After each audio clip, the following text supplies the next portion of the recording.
Bienvenue sur le show. Aujourd'hui, on jase d'un de mes sujets favoris. On jase de confiance, un sujet qui revient beaucoup à travers les épisodes du podcast. Normalement, je l'aborde plus comme les choses à faire pour développer sa confiance en soi. Mais là, aujourd'hui, je vais complètement l'amener sous un autre angle parce que parfois, c'est pas ce qu'on fait qui peut nous amener à un résultat, c'est ce qu'on ne fait pas ou ce qu'on arrête de faire ou les couches qu'on laisse tomber. Puis c'est exactement ce qu'on va regarder aujourd'hui. On va aller voir quelles sont les 4 choses que tu dois arrêter de faire si tu veux développer ta confiance en toi. Parce que la confiance en toi, c'est ce qui va t'amener à leveler up, à prendre de l'altitude dans toutes les sphères de ta vie, que ce soit dans ton mariage, dans ta parentalité, avec ta business. Tout part de soi. Combien de fois tu m'as entendu répéter ça? Tout part de soi.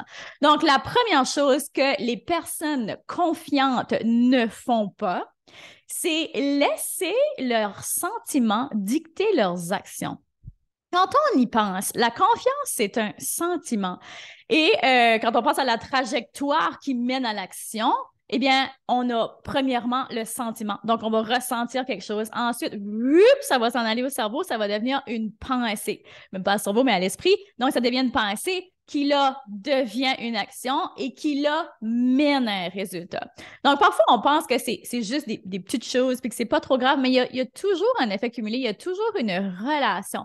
Donc, de prendre conscience, justement, que il y a des journées où c'est normal que tu ne vas pas te sentir confiant ou que tu ne vas pas avoir envie de sortir de ta zone de confort pour développer ta confiance. C'est normal. OK, on est tous humains. Puis de la minute que tu comprends que la confiance, c'est un fleuve, un fleuve sinueux au lieu d'un long fleuve tranquille. Tu sais, il y a des journées où moi-même, je me lève des fois puis j'ai pas confiance, ou puis ça arrive à tout le monde. Et les gens que tu penses qui sont le plus confiants, ça nous arrive tous, hein? Après, moi, quand je pense, par exemple, juste avant de donner une conférence, oh my goodness, à quel point je me sens comme fébrile, puis pas confiante, puis nerveuse, puis, tu sais, tout ça, ben, you know what, je vais pareil, I just go, I just do it, mais je dois le travailler. Fait il y a des journées où tu ne vas pas le feeler, où tu ne vas pas avoir le sentiment que tu es capable de le faire ou que tu n'auras juste pas l'envie. Mais les gens qui ont confiance développent cette discipline-là et sont conscients de ce processus-là. Hey, qu'est-ce que je veux vraiment? Est-ce que je veux développer ma confiance? Est-ce que je veux devenir, par exemple, une meilleure oratrice? OK, si oui, ben il ne faut pas que je laisse mon sentiment, par exemple, m'arrêter.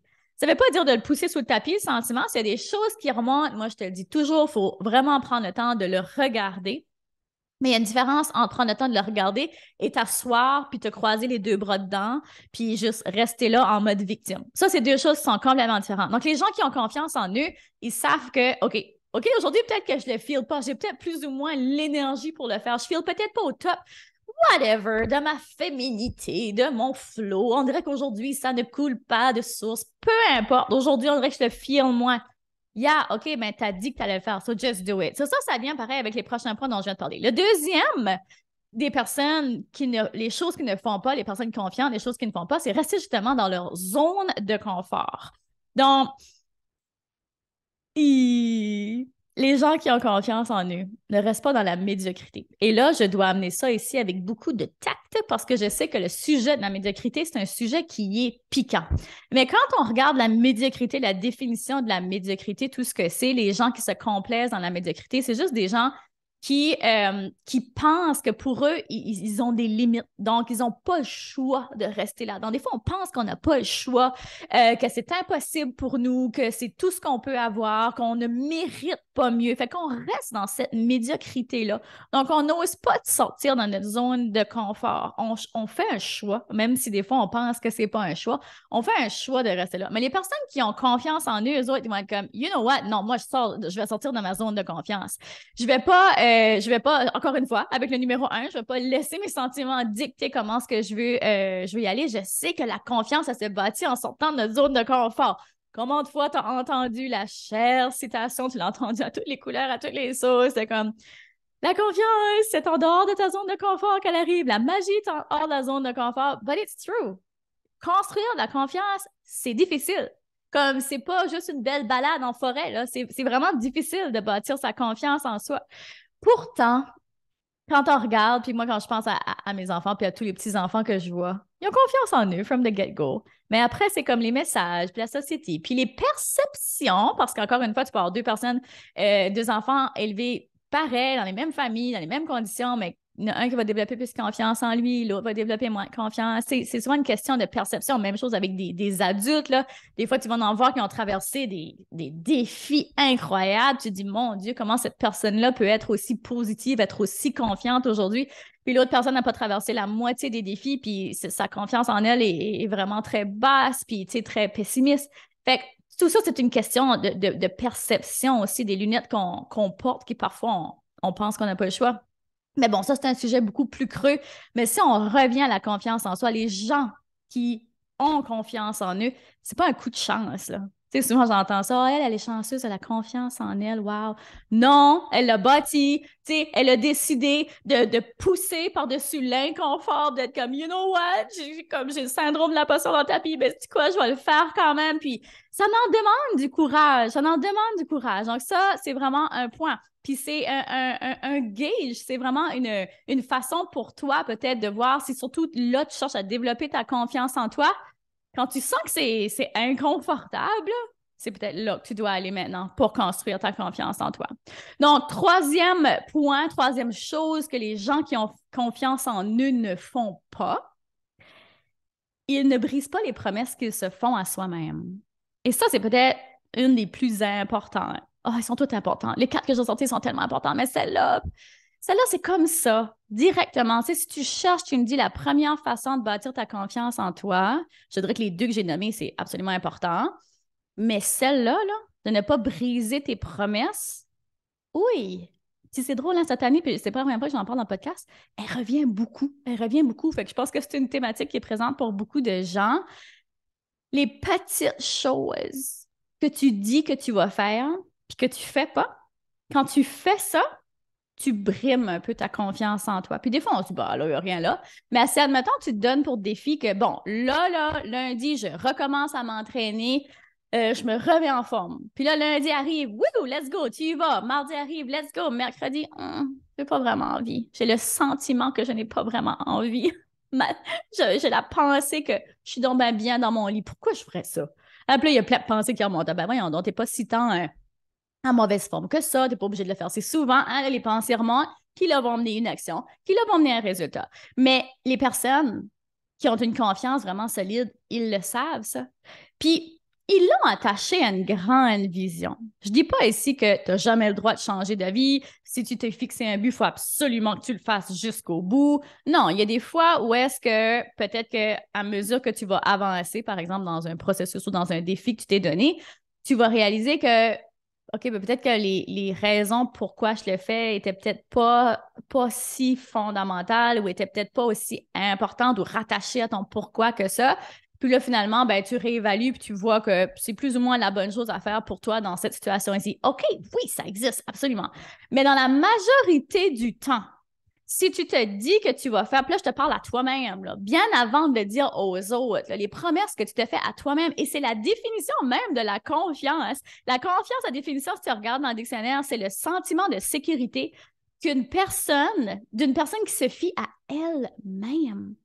Quand on a un manque de confiance qui paraît aux yeux des gens, c'est parce qu'on a un manque de confiance avec nous-mêmes. Quand on a un manque de confiance envers les autres aussi, il y a une grande part de cette peur-là, de ce manque de confiance-là qui vient de nous, qui vient de nous. Donc, vraiment important, si tu cherches à rebâtir ça, comment est-ce que je peux me donner un petit défi, OK? Parce que tu veux mettre toutes les chances de ton côté quand même. La confiance, ça se bâtit pas à pas. C'est pas comme, boum, je me donne un grand défi, j'écoute ce podcast ici, je sais ce que j'ai pu à faire, bing à bang, réglé, j'ai confiance en moi. Non, il va falloir que tu fasses des petits pas et tu la construis, cette confiance-là. Fait que c'est peut-être de donner un petit défi comme je dis. Donc, par exemple, j'ai nommé le défi, l'exemple tantôt de la remise en forme. Donc, au lieu de dire, bon, ben, sais-tu quoi, là, moi, ça fait longtemps assez que je le dis, à partir de maintenant, je vais me remettre en forme. Donc, je vais aller au gym 5 fois semaine, quand tu n'as pratiquement jamais mis les pieds dans un gym. Je vais commencer à manger super bien tous les repas. Je vais faire des salades, je vais, tu sais. Puis là, tu te mets genre un objectif gros comme ça, Puis là, c'est vraiment difficile. Tu portes ton objectif là, à bout de bras, puis là, finalement, c'est broncholant, puis bon, ça crumble, ça s'écrase tout. Fait que pourquoi, à la place, tu ne mettrais pas un objectif réaliste? Par exemple, si c'est quelque chose que tu n'as jamais fait ou qui est vraiment te sortir de ta zone de confort, pourquoi, à la place, tu ne te dis pas, OK, ben, je vais commencer par 3 jours semaine, faire un entraînement à la maison de 20 minutes. Je vais commencer avec ça pour la première semaine. Deuxième semaine, si ça va bien, je vais peut-être augmenter le rythme. Si ça va bien, je vais peut-être commencer à aller au gym. Donc, commencer graduel. Tu sais, on a cette.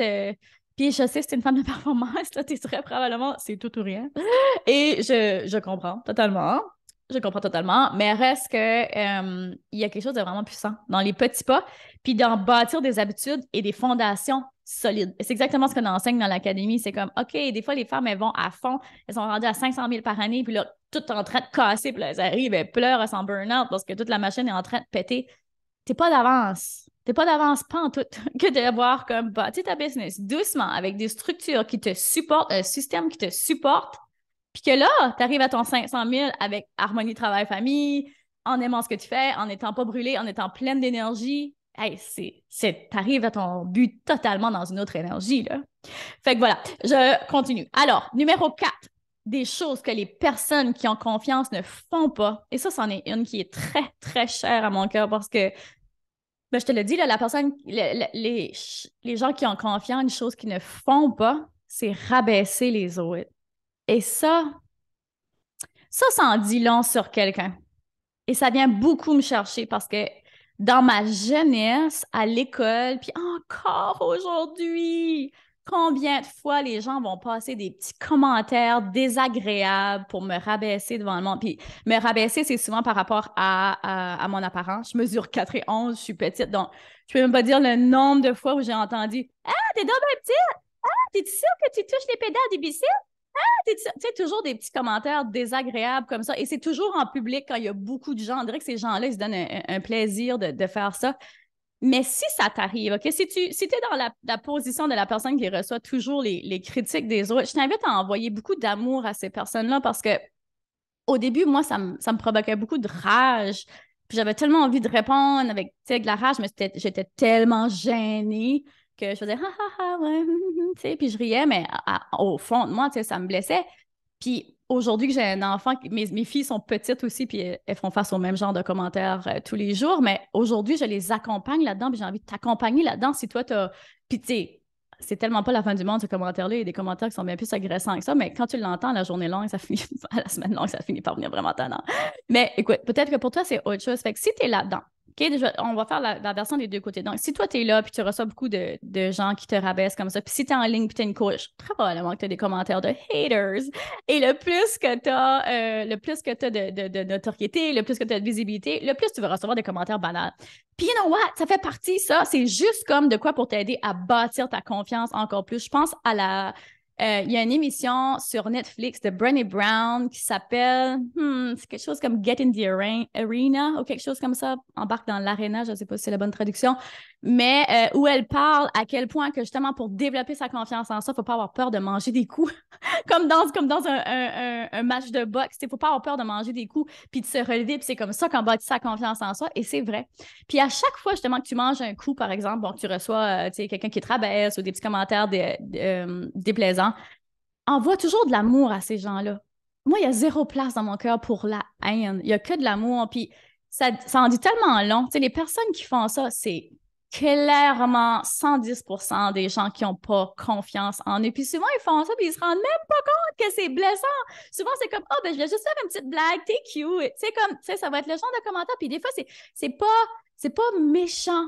Mais je t'invite à avoir beaucoup d'amour et à jamais te rabaisser à ce niveau-là. Donc, moi, c'est ce que j'enseigne à mes enfants quand ma fille revient de l'école. Elle est comme, oh, aujourd'hui, quelqu'un. Je suis comme, c'est pas grave, tu sais, juste laisse ça passer, juste réponds même pas parce qu'elle rétorque encore, elle est petite.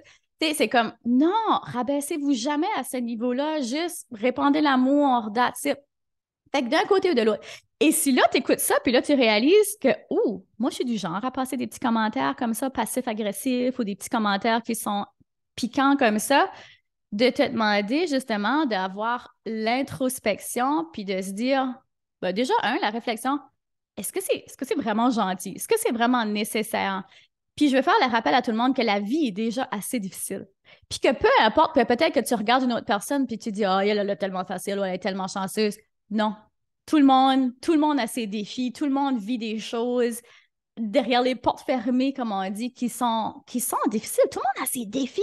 Puis des fois, on vit dans un monde, tu sais, d'illusions là, sur Instagram et Facebook, puis on dit, oh, la vie, elle est tellement parfaite, puis la vie, elle est tellement parfaite, puis on croit que c'est ça, la réalité.